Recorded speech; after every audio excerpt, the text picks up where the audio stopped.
السلام علیکم ورحمۃ اللہ وبرکاتہ۔ محترم احباب و اخوات، امید کہ آپ سب خیر عافیت سے ہوں گے۔ اللہ تعالیٰ آپ سب کو خوش و خرم رکھے۔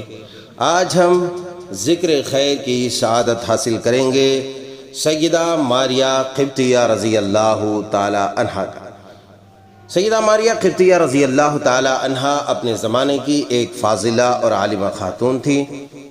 ان کے والد کا نام شمعون تھا، ان کی ماں رومیہ تھی۔ حضرت ماریہ رضی اللہ تعالی عنہا نہایت حسین و جمیل اور سرخ و سفید تھیں۔ یہ رسول اکرم صلی اللہ علیہ وسلم کی ملک یمین تھیں۔ اسکندریہ کے فرمانروا مقوقس نے انہیں بطور ہدیہ سن 7 ہجری میں سید الرسل جناب محمد رسول اللہ صلی اللہ علیہ وسلم کی خدمت عالیہ میں بھیجا تھا۔ ان کی بہن سیرین بھی ساتھ تھیں۔ علاوہ ازیں 1000 مثقال سونا، کپڑوں کے 20 عمدہ جوڑے، ایک دلدل گھوڑا، بہترین نسل کا ایک خچر اور ایک وفادار خادم بھی پیش خدمت کیا تھا۔ خادم کا نام بابور تھا، جو ایک معمر آدمی تھا۔ مقوقس نے یہ سب کچھ مشہور صحابی رسول سیدنا حضرت حاطب بن ابی بلتع رضی اللہ تعالی عنہ کی معیت میں بھیجا تھا۔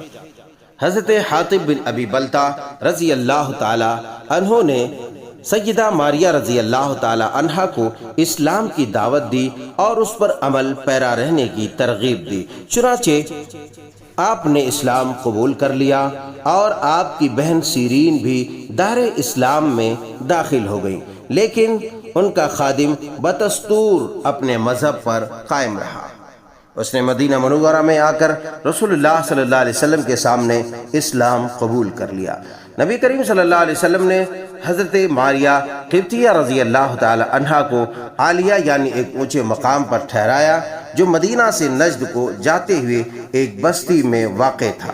نبی کریم صلی اللہ علیہ وسلم ان کے پاس مختلف اوقات میں تشریف لے جاتے تھے۔ آپ نے ان پر پردہ کے احکام جاری کر دیے تھے۔ ذو الحجہ سن 8 ہجری میں ماریہ قبطیہ رضی اللہ تعالی عنہا سے نبی کریم صلی اللہ علیہ وسلم کا ایک فرزند ارجمن پیدا ہوا، جس کا نام ابراہیم رکھا گیا۔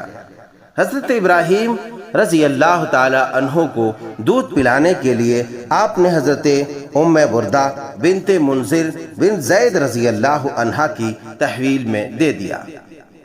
حضرت عبداللہ ابن عباس رضی اللہ تعالی عنہما بیان فرماتے ہیں کہ جب ماریہ قبطیہ رضی اللہ تعالی عنہا کے ہاں ابراہیم پیدا ہوئے تو آپ صلی اللہ علیہ وسلم نے ارشاد فرمایا، اعتقها ولدها، یعنی ان کے بیٹے نے انہیں آزادی بخش دی۔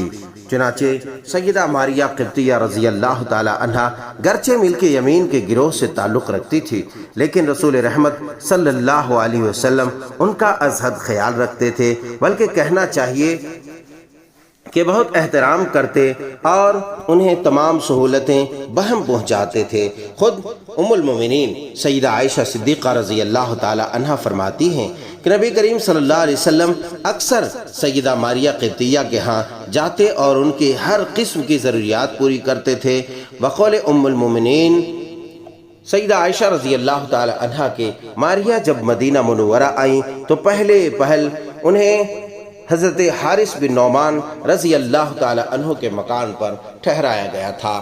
اس کے بعد انہیں عالیہ میں منتقل کیا گیا۔ ان کو اللہ نے اس درجہ اعزاز بخشا کہ ایک لڑکا بھی عطا کیا اور اس ضمن میں باقی ازواج مطہرات سے ممتاز فرمایا۔ لونڈی اور غلام کا سلسلہ اس زمانے میں ایک عالمگیر تہذیب کی حیثیت رکھتا تھا اور انہیں انتہائی ذلیل سمجھا جاتا تھا۔ اسلام دنیا کا پہلا مذہب ہے جس نے غلام کے مقام و مرتبے کو متعین کیا اور انہیں باقاعدہ انسانی حقوق دیے۔ اسلام نے غلام کو اتنا اونچا درجہ دیا کہ قریب اس سلسلے کو ختم کر کے رکھ دیا۔ غلام کو ہر طرح کی آزادی عطا کی اور وہ تمام مراعات مہیا کی جو ایک آزاد انسان کے شایان شان ہو سکتی ہیں۔ اسلام کی اصل خواہش تو اس سلسلے کو کلیتاً ختم کر دینا تھا، لیکن بعض مصالح کی بنا پر ایسا نہیں کیا۔ تاہم غلام کو سہولتیں اس قدر فراہم کر دیں کہ ایک اسلامی معاشرے میں عملی طور سے آزاد اور غلام کے درمیان کوئی امتیاز باقی نہ رہا۔ غلاموں کا آزاد لوگوں کا بھائی قرار دیا، ان کی عزت کو لازمی ٹھہرایا، ان کی تعظیم و تکریم کا حکم دیا۔ نبی کریم صلی اللہ علیہ وسلم نے صاف الفاظ میں فرمایا کہ تم ان کو عبدی و امتی یعنی میرا غلام اور میری لونڈی نہ کہو، نہ وہ تمہیں ربی و ربتی یعنی میرا پروردگار کہیں، بلکہ انہیں فتائی و فتاتی میرا بچہ اور میری بچی کہو، اور یہ تمہارے لیے سیدی و سیدتی میرا آقا کا لفظ استعمال کریں۔ اس سے زیادہ غلام کی کیا عزت ہوگی کہ اسلام نے ان کے لیے مولا کا لفظ استعمال کیا، جس کے معنی سردار، قائد، رہنما، مددگار، بھائی، حلیف اور معاون کے ہیں۔ انہیں فتح کہا جس کے معنی نوجوان اور لڑکے کے ہیں۔ بہرحال اسلام نے غلاموں کو تمام مراعات دیں اور ہر قسم کے انسانی حقوق سے بہرہ کیا۔ امیر المومنین حضرت عمر بن خطاب رضی اللہ تعالی عنہ سیدنا حضرت بلال حبشی رضی اللہ تعالی عنہ کو مولانا ہمارے آقا کہہ کر پکارتے اور ان کا ازحد احترام کرتے تھے۔ سیدہ ماریہ قبطیہ رضی اللہ عنہا اسی گروہ سے تعلق رکھتی تھیں اور اس درجہ بلند مرتبے کی حامل تھی کہ خواتین ان پر رشک کرتی تھی۔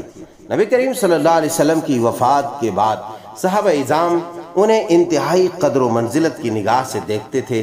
اپنے زمانے خلافت میں سیدنا ابو بکر صدیق رضی اللہ تعالی عنہ ان کی تمام ضروریات پوری کرتے تھے۔ ان کے بعد سیدنا حضرت عمر فاروق رضی اللہ تعالی عنہ نے باقاعدہ ان کا وظیفہ مقرر کیا اور ان کے اخراجات کی ذمہ داری قبول فرمائی۔ سیدہ ماریہ قبطیہ رضی اللہ تعالی عنہ کی وفات 16 ہجری میں ہوئی۔ ان کے جنازے پر لوگوں کا اتنا ہجوم تھا، اتنی بھیڑ بھاڑ تھی کہ اسے دیکھ کر سیدنا عمر رضی اللہ تعالی عنہ انتہائی حیران ہوئے تھے۔ نماز جنازہ سیدنا حضرت عمر رضی اللہ تعالی عنہ نے پڑھائی اور مدینہ منورہ میں جنت البقیع میں مدفون ہوئی۔ انا للہ و انا الیہ راجعون۔ اللہ ان پر کروڑہاں کروڑ رحمتیں نازل فرمائے اور تمام ازواج مطہرات طیبات اور صحابیات طیبات رضوان اللہ عنہن جمیعہ کے اوپر۔ عزیزان گرامی، اگر آپ کو واقعہ پسند آیا ہو تو امید کروں گا کہ آپ زیادہ سے زیادہ شیئر کر کے اپنی محبت کا ثبوت دیں گے اور کمنٹس کے ذریعے اپنے تاثرات کا اظہار فرمائیں گے۔ جزاکم اللہ خیر وبارک فیک۔ السلام علیکم ورحمۃ اللہ وبرکاتہ۔